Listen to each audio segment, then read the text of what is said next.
നോക്കാം top headlines.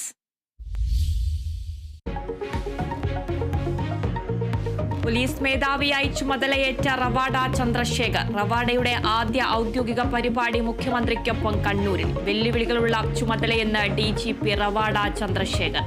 പുതിയ DGP ഒത്തുതീർപ്പ് സ്ഥാനാർത്ഥിയെന്ന് പ്രതിപക്ഷം. കേന്ദ്രവുമായുള്ള ധാരണ പ്രകാരമാണ് നിയമനമെന്ന് KC വേണുഗോപാൽ. സ്വന്തം തടി എങ്ങനെ രക്ഷപ്പെടുത്തണമെന്ന് ആലോചിച്ചിരിക്കുന്നവരുടെ മുമ്പിലേക്ക് വരുമ്പോൾ അവിടെ ഒത്തുതീർപ്പ് രാഷ്ട്രീയമാണത്. ഇവിടെ ഗൗരവതരമായ കാര്യം കേന്ദ്ര സർക്കാരുമായിട്ടുള്ള ഒത്തുതീർപ്പ് സ്ഥാനാർത്ഥിയാണ് ഈ പുതിയ DGP എന്ന കാര്യത്തിൽ സംശയമില്ല.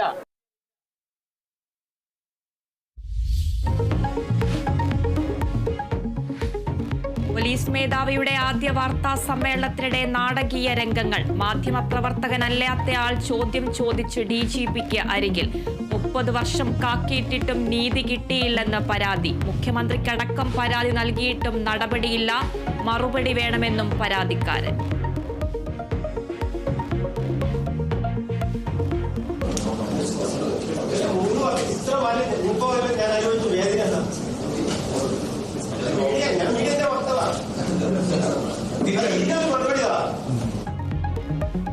പരാതി പരിശോധിക്കാമെന്ന് പോലീസ് മേധാവി റവാഡ ചന്ദ്രശേഖർ.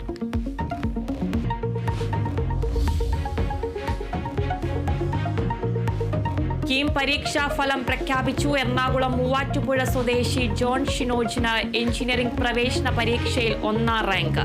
ചെറായി സ്വദേശി ഹരികൃഷ്ണൻ ബൈജു 2ാം റാങ്ക് നേടി. ഫാർമസിയിൽ 1ാം സ്ഥാനം നേടി ആലപ്പുഴ സ്വദേശി അനഘ അനിൽ.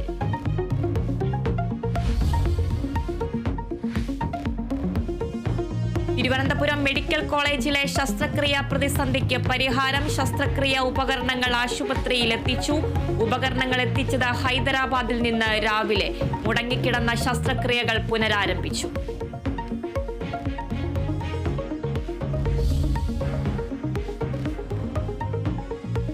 മെഡിക്കൽ കോളേജുകളിൽ അടിസ്ഥാന സൗകര്യങ്ങളില്ലെന്ന് ആരോപിച്ച് പ്രതിഷേധവുമായി കോൺഗ്രസ്. സർക്കാർ മെഡിക്കൽ കോളേജുകളിലേക്ക് പ്രതിഷേധ മാർച്ച്.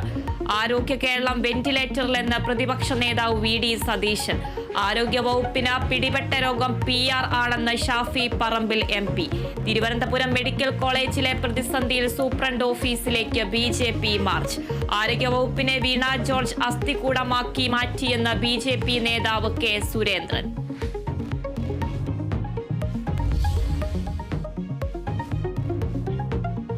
പൂക്കോട് വെറ്റിനറി സർവകലാശാലയിലെ സിദ്ധാർത്ഥന്റെ മരണത്തിൽ നഷ്ടപരിഹാര തുക കെട്ടിവെക്കാൻ ഉത്തരവിട്ട് ഹൈക്കോടതി. നഷ്ടപരിഹാര തുക സർക്കാർ 10 ദിവസത്തിനുള്ളിൽ കെട്ടിവെക്കണം. മനുഷ്യാവകാശ കമ്മീഷൻ നിർദ്ദേശിച്ച 7 ലക്ഷം രൂപയാണ് കെട്ടിവെക്കേണ്ടത്.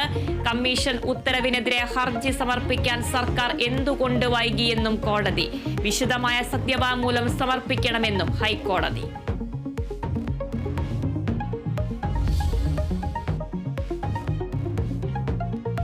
മുൻ മുഖ്യമന്ത്രി VS അച്യുതാനന്ദന്റെ ആരോഗ്യനില അതീവ ഗുരുതരമായി തുടരുന്നു. തിരുവനന്തപുരം മെഡിക്കൽ കോളേജിൽ നിന്നുള്ള വിദഗ്ധ ഡോക്ടർമാരുടെ സംഘം ചികിത്സയ്ക്ക്. രക്തസമ്മർദ്ദവും വൃക്കകളുടെ പ്രവർത്തനവും സാധാരണ നിലയിലായില്ല. നിലവിലെ ചികിത്സ തുടരാൻ വിദഗ്ധ സംഘത്തിന്റെ നിർദ്ദേശം. VSനെ സന്ദർശിച്ച CPIM general secretary MA baby.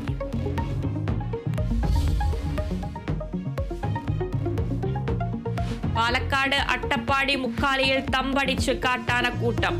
ആനക്കൂട്ടമെത്തിയത് ചിന്നപ്പറമ്പിലെ ജനവാസ മേഖലയിൽ. ആനകളെ കാട് കയറ്റാനുള്ള ശ്രമം തുടർന്ന് RRT സംഘം.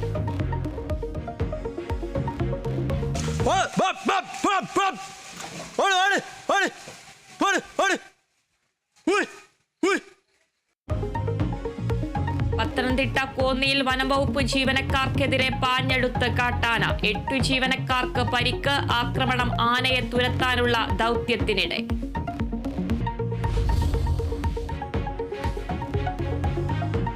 ഇന്ത്യ ഇംഗ്ലണ്ട് 2ാം ക്രിക്കറ്റ് ടെസ്റ്റിന് നാളെ ബർമിംഗ്ഹാമിൽ തുടക്കം. ജയത്തോടെ ഒപ്പമെത്താൻ ശുഭ്മാൻ ഗില്ലും സംഘവും. ഇന്ത്യൻ ടീമിൽ മാറ്റങ്ങൾക്ക് സാധ്യത. ജസ്പ്രീത് ബുംറ കളിക്കുമോ എന്നതിൽ ആകാംക്ഷ.